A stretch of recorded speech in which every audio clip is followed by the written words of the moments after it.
Lorsqu'on est loin de chez soi et de sa famille pendant une longue période, qu'on est la cible constante des bombardements et que l'on côtoie la mort tous les jours, un ami est parfois tout ce qui nous reste.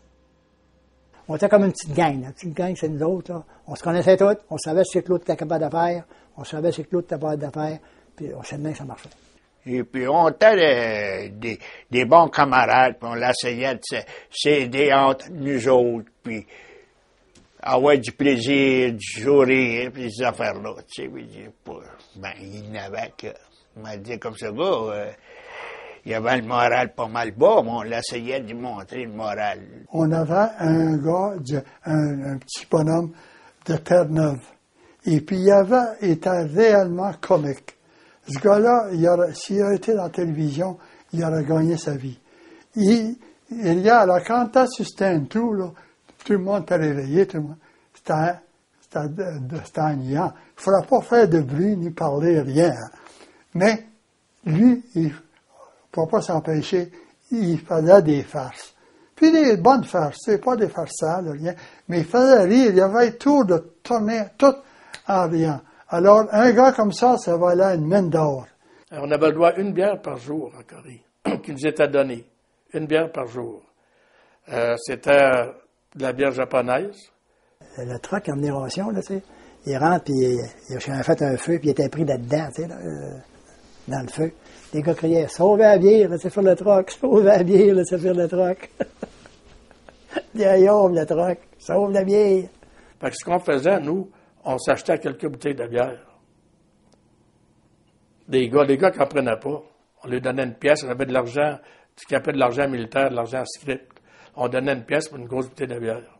Quand on en avait deux, trois, là, on commençait à sauter. Là, on a dit, à soir, je ne fais pas la garde. Fais ma garde, puis je vais te remplacer le prochain coup, ça sera à ton tour. Fait qu'on avait un petit jeu qui se faisait entre nous autres, comme ça, pour se donner une nuit de sommeil de temps en temps, avec un peu de loisir dans un des dugouts. Ou on joue aux cartes. Ah, on joue aux cartes. C'était vrai, là.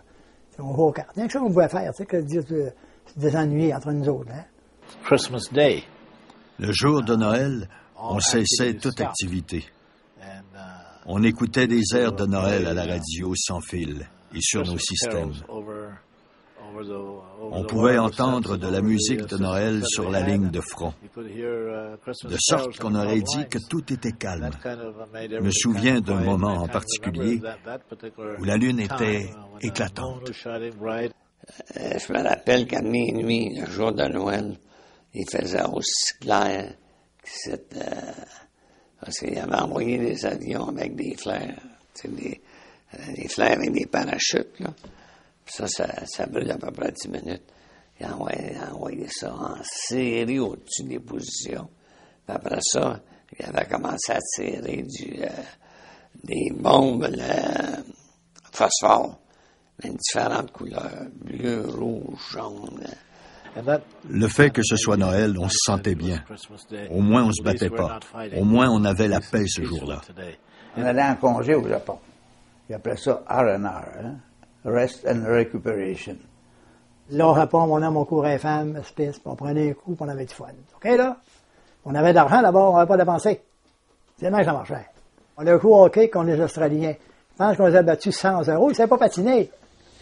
Fait que les Canadiens, en jouant au hockey, prenaient un gars par le bras, là, puis jouaient avec, là, tu sais. Quand c'était temps de changer les buts, on allait chercher le gardien de l'autre équipe, on l'amenait là. On a eu du fun. Le meilleur ami que tu as dans l'armée, c'est le gars qui est à côté de toi. Parce que lui, il peut te sauver.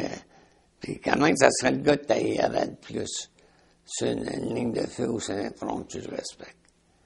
Parce que lui, il peut te sauver la vie. À ce moment précis, ils sont tes meilleurs amis. La famille, les autres, ça compte pas. Ils sont tes meilleurs amis. Ils sont là pour toi et toi pour eux. Notre devoir principal, tel que nous le comprenions, était envers nos compagnons d'armes. J'y crois encore aujourd'hui. Les hommes à tes côtés sont tes frères. C'était une famille. Si un avait une affaire, hey, qu'est-ce que t'as? Je peux t'aider. Vous dites que la camaraderie, il y en avait. Il y a ça, il n'y a pas de problème avec ça. Puis même si il y en a un qui sortait, ça nous faisait de la peine. Ça nous faisait beaucoup de peine. Quand on perd des amis sur la ligne de front et qu'on les enterre à l'étranger, ça fait de la peine. Voir quelqu'un se faire tuer, c'est pas facile. Quand on entend quelqu'un hurler, on sait qu'ils ont mal. Quand il s'est fait tirer, c'était juste un poinçon.